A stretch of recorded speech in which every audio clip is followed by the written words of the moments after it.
بسم اللہ الرحمن الرحیم۔ 31 جولائی کو انٹیلیجنس مقام کے مطابق مقامی وقت کے مطابق صبح 6:18 پر ایک ڈرون سے داغے گئے 2 ہیل فائر میزائل ازواری کے مکان کی بالکونی سے ٹکرائے، جس کے نتیجے میں القاعدہ سربراہ ہلاک ہو گئے۔ اسکرین پر یہ گھر جو دکھایا جا رہا ہے، اس گھر میں ایمن ازواری مقیم تھے۔ اگر آپ دیکھیں تو یہاں پر بڑے بڑے پردے لٹکائے گئے تھے اور اس کی جو دیواریں تھیں وہ بھی بہت ہی بلند و بالا تھیں۔ اسکرین پر یہ دوسری جو فوٹیج دکھائی جا رہی ہے، یہ ہے scene of Kabul drone strike. اس میں اگر آپ دیکھتے ہیں تو جو بلیو کلر آپ کو نظر آ رہا ہے، یہ ڈرون سٹرائک ہے جہاں پہ ڈرون نے حملہ کیا۔ اس کے ساتھ بالکل ہی UK اسمبلی ہے اور تھوڑی ہی دور US اسمبلی ہے، یعنی کہ ایمن ازواری وہاں پر رہ رہے تھے جہاں پر امبیسڈر یا امبیسیاں موجود تھیں، یا امبیسڈر رہتے تھے یا پھر وہاں پر مختلف ملکوں کی امبیسیاں موجود تھیں۔ اس حملے میں جو میزائل استعمال کیا گیا ہے، اس کا نام ہے جی ہیل فائر R9X میزائل۔ یہ آپ کو اسکرین پر نظر آ رہا ہے۔ یہی میزائل ایمن ازواری کے گھر پر 2 میزائل داغے گئے تھے۔ اس میں وار ہیڈ نہیں ہوتا، بلکہ اس میں 6 بلیڈ ہوتے ہیں، 6 بلیڈ لگے ہوتے ہیں، اور اس میں سیکر سسٹم جو ہے وہ لگایا جاتا ہے۔ یہ بلیڈ اس کے اندر چھپے ہوتے ہیں، لیکن جیسے ہی ٹارگٹ کو ہٹ کرتا ہے، یہ بلیڈ جو ہوتے ہیں وہ باہر نکل آتے ہیں۔ اصل تباہی یہ بلیڈ کرتے ہیں، یہ اپنے ٹارگٹ کو کاٹ کر رکھ دیتے ہیں۔ اس میزائل کی لمبائی جو ہے یہ 1.8 میٹر یا 6 فیٹ کے قریب ہوتی ہے۔ ایمن ازواری کو اسامہ بن لادن کا انتہائی قابل اعتماد ساتھی سمجھا جاتا تھا، اور القاعدہ کے سربراہ کی ہلاکت کے بعد وہ القاعدہ کے سربراہ بن گئے۔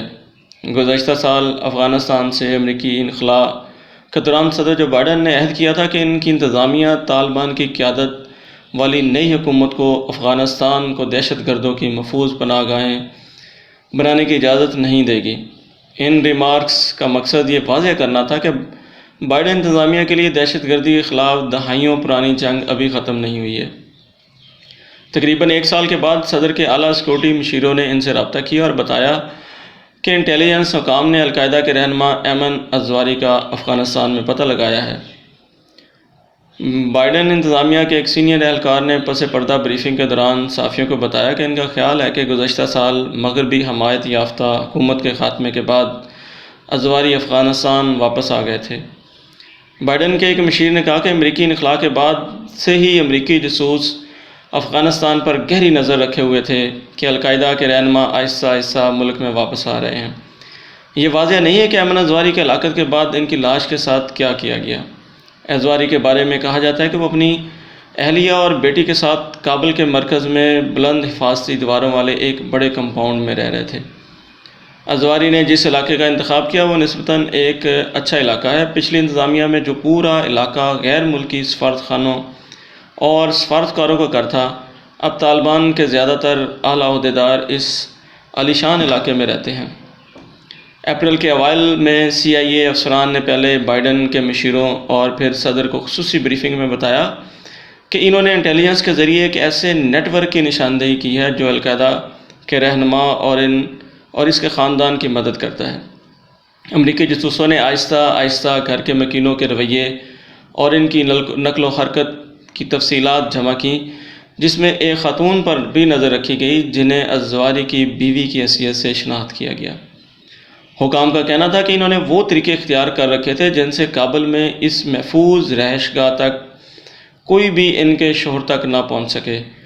جاسوسوں نے غور کیا کہ اس گھر میں آنے کے بعد ازواری خود کبھی بھی احاطے سے باہر نہیں نکلے، لیکن انہوں نے نوٹ کیا کہ وہ وقتاً فوقتاً بالکونی میں مختصر وقت کے لیے نمودار ہوتے تھے اور عمارت کی بلند دیواروں کا جائزہ لیتے تھے۔ بائیڈن کے لیے امریکہ کے انتہائی مطلوب لوگوں میں سے ایک کو مارنے کا موقع خطرے سے بھرپور تھا۔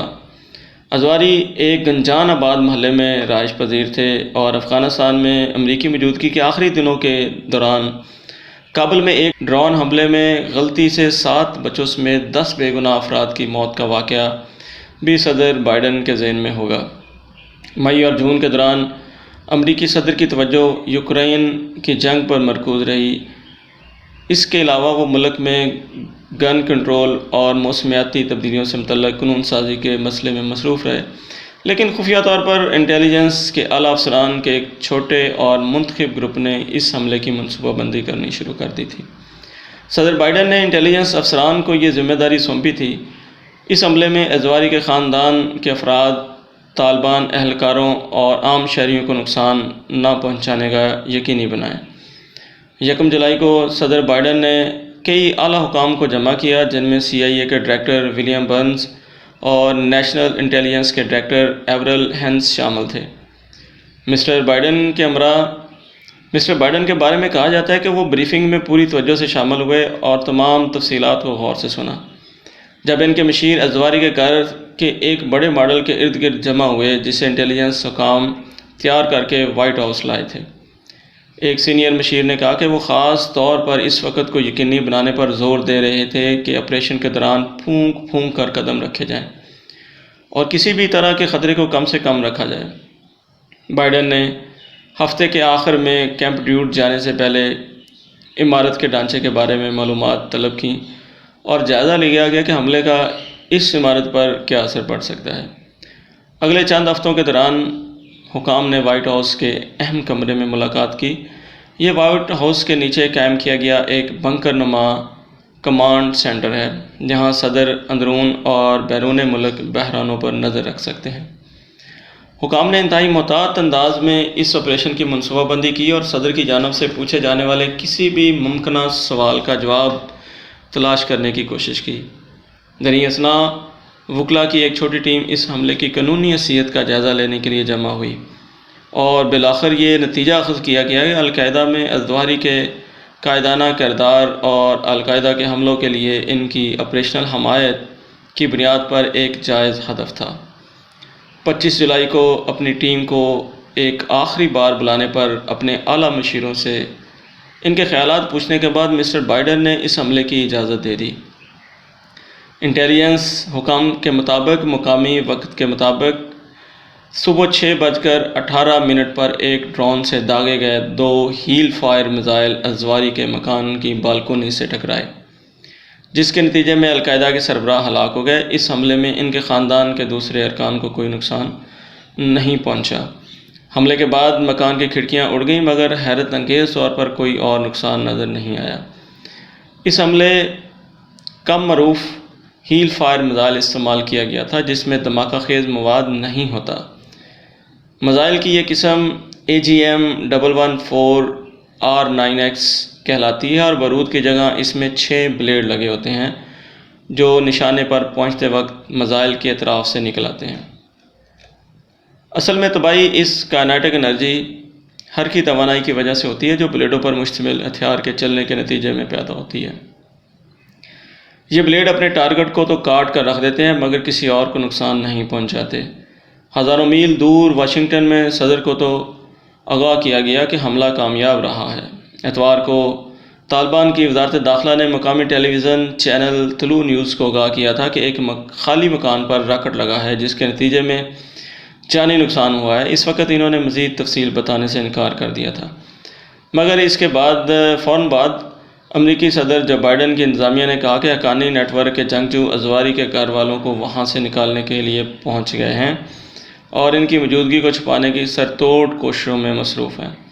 پیر کی صبح جب BBC کے رپورٹر وقوع کے مقام پر پہنچے تو ایک طالبان محافظ نے بندوق تان کر انہیں وہاں سے چلے جانے کو کہا اور اصرار کیا کہ وہاں دیکھنے کو کچھ نہیں ہے۔ امریکی حکام کا کہنا ہے کہ انٹیلیجنس کے متعدد ذرائع سے ازواری کی ہلاکت کی تصدیق ہوئی ہے، تاہم اس بات پر زور دیا گیا کہ کابل میں امریکی عملے کا کوئی فرد موجود نہیں تھا۔ حکام نے حملے کی کامیابی کی تصدیق کے بارے میں مزید تفصیل فراہم کرنے سے انکار کیا ہے۔ انٹیلیجنس ایجنسیاں اپنے جاسوسوں کی شناخت چھپانے کی ہر ممکن کوشش کرتی ہیں۔ سابقہ امریکی صدر اوباما کے دور میں نیشنل انٹیلیجنس کے سابقہ ڈائریکٹر جینس کلیپر نے BBC کو بتایا کہ کابل میں امریکہ کی سابق اتحادیوں نے شاید کچھ معلومات فراہم کی ہوں۔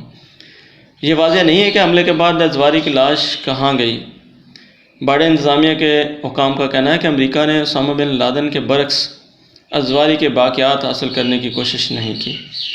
مئی 2011 میں امریکی اسپیشل فورسز نے اسامہ کی لاش کو شناخت کی غرض سے لے جانے کے بعد اس غرض سے اسے سمندر میں دفن کرنے کا اعلان کیا تھا کہ کہیں ان کی قبر مسلمان شدت پسندوں کے لیے مزار نہ بن جائے، مگر علاقے کی صفائی کے بعد ممکن ہے کہ ان کے باقیات طالبان نے حاصل کر لی ہوں۔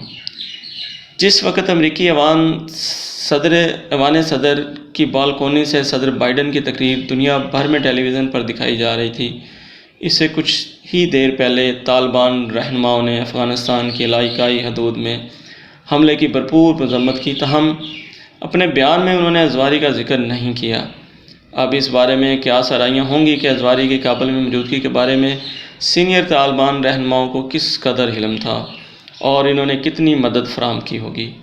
ایک شہری نے بی بی سی کو بتایا کہ طالبان جنگجو اس سڑک پر پہرا دیتے تھے اور وہاں غیر افغان مکینوں کی موجودگی کے بارے میں مقامی لوگوں کو علم تھا۔